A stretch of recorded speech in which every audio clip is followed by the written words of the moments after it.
আসসালামু আলাইকুম রহমতুল্লাহ। প্রিয় শিক্ষার্থীবৃন্দ, আশা করি তোমরা সকলেই ভালো আছো। আজকে আমরা পৃষ্ঠা 9 এই প্রশ্নের উত্তরগুলো শিখব। প্রশ্ন 1, মুয়াজ্জিন ফজরে কি আহ্বান করে? মুয়াজ্জিন ফজরে কি আহ্বান করে? উত্তর, মুয়াজ্জিন ফজরে আহ্বান করছে ঘুমের চেয়ে নামাজ ভালো।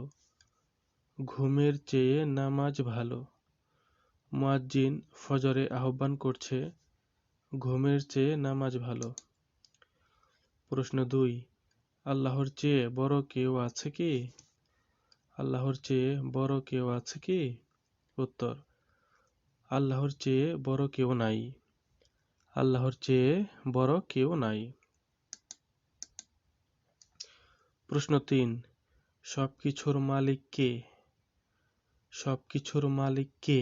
উত্তর, সবকিছুর মালিক হলেন রব্বুল আলামিন। সবকিছুর মালিক হলেন রব্বুল আলামিন। প্রশ্ন 4, কবি কিভাবে মসজিদে যেতে বলেছেন? উত্তর, কবি ওযু করে কাপড় পরে মসজিদে যেতে বলেছেন। কবি ওযু করে কাপড় পরে মসজিদে যেতে বলেছেন।